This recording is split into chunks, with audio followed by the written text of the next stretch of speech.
The hottest team in the AFC aside from the Kansas City Chiefs. The Bills have the best offense in the league. Henry back in there. Great stiff arm. Oh, have some of that. Oh. Keyshawn, J. Will, and Zubin.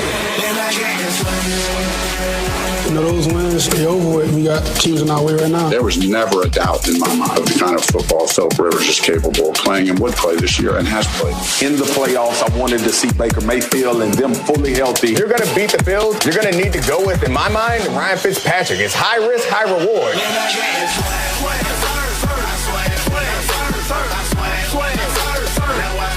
Keyshawn, J. Will, and Zubin coming at you this morning. Good morning to everyone. Shay Cornett and Jordan Cornett filling in. Happy New Year's Eve. Happy New Year's Eve. We're one sleep away. One sleep away. We've made it almost. We're right there, right at the finish line. You just got to get through like 12 more hours, and then we're there. 2020, and you can kiss my behind. Because we are not looking back. Once we put 2020 to bed, gone. Yeah, we're out. 2021, we are going to thrive. Not you, not just you, not just me, all of us. Yes, I thriving agree. in 2021. That's the kind of energy I want to keep throughout the next 4 hours. Keyshawn, J. Will, and Zubin is presented by Progressive Insurance, and all guests join us on the Good Year Hotline. So the question we're asking this morning is, what do you want your team to leave behind in 2020? So I don't know who your team is out there. For me, it's the Chicago Bears, born and raised in Chicago. Jordan's from Cincinnati. His is the Cincinnati Bengals. Those are our two teams. So we'll tell you later what we want to leave behind in 2020. I'll give you a hint. It has something to do with this gold helmet I'm holding that I believe. Also, I should have said that. I said Bengals, but I'm sorry. Fighting Irish is also your team. My colleague and good friend, Mike Golick Jr., I think this might have been one of his helmets. Notre Dame's got a big one tomorrow, in case you forgot. The CFP semifinal, that Rose Bowl versus Alabama, and we know what the narrative is. Yes. Don't say what it is right now. I'm just You're setting the table. Okay. So if you want to tell us what you want to leave your team behind in 2020, the phone number is 888-729-3776. It's 888-SAY-ESPN. Give us a ring. Tell us what you want to leave your team behind in 2020. And you can't have like 5 answers. What you want your team to leave behind. Yes. What you want Not your what team you want to leave behind. What you want maybe your it's team one and the same. I don't know. All right. With that being said, it's time for Straight Talk, brought to you by Straight Talk Wireless. Week 17 in the NFL is coming up on Sunday. Another thing we've almost made it through is an entire NFL regular season, which is really exciting news. And so there are 5 AFC teams right now that are fighting to get into the playoffs, and all of them are at 10-5. But there are only 4 spots. So the 5 teams you've got are the Titans, the Dolphins, the Ravens, the Browns, and the Colts. Those 5 teams are just trying to find a way to win and get in.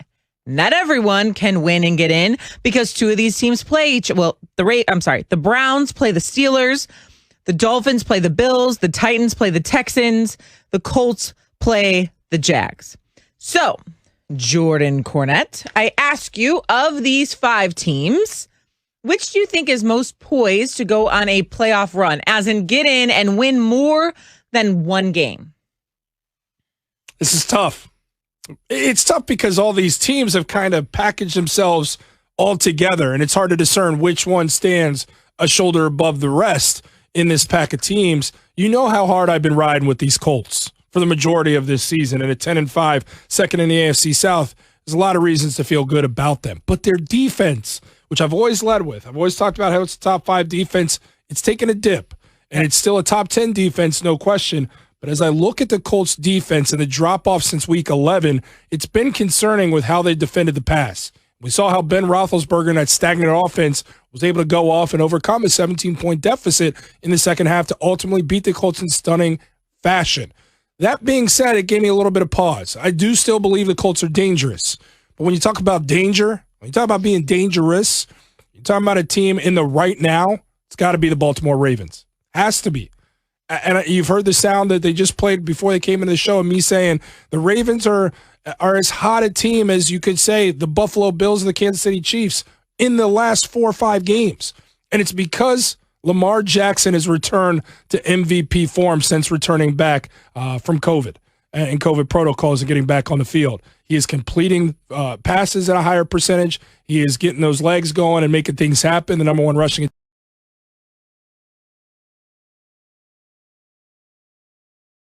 attack in the NFL, leads with him, and they've got a championship defense. They're playing their best football at the right time.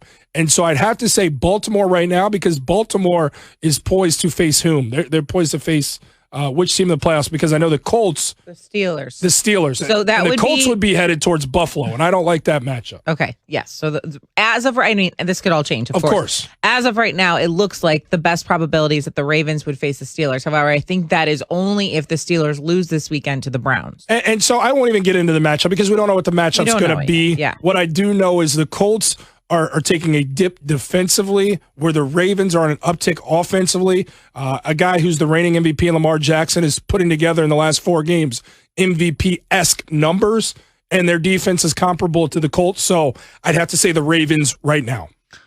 Okay, so this whole year I have been beating the drum for the Tennessee Titans. It has been the team that I think will be the team to beat in the playoffs. However, as it stands right now, I think they're going to have a tough time beating teams throughout the playoffs if they even get in. I know this weekend they play the Texans, a team they played close earlier this season. However, they have a little bit more of an uphill battle than some of these other teams.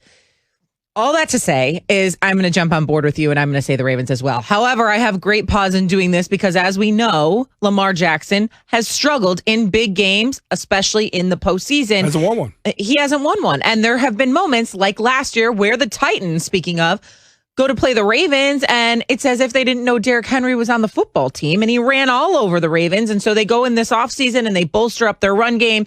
And so now they look like defensively, offensively, they have everything clicking at the right time, and no one's going to surprise them. No run game, no pass game, no defense. Nothing is going to come at the Ravens and surprise them.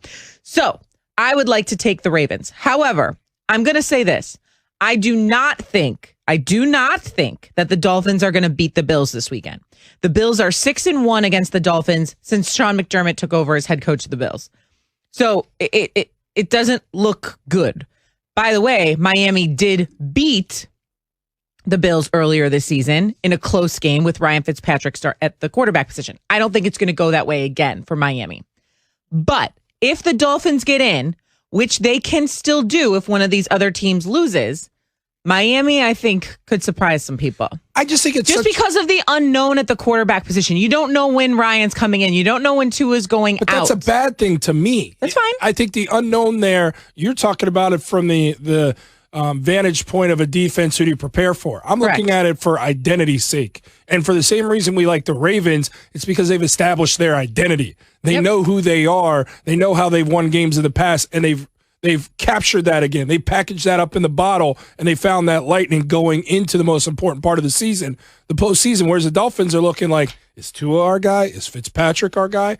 Going back to the Titans, though, the team that I'm so happy you finally abandoned going into the postseason, because their numbers defensively, you can't win with the numbers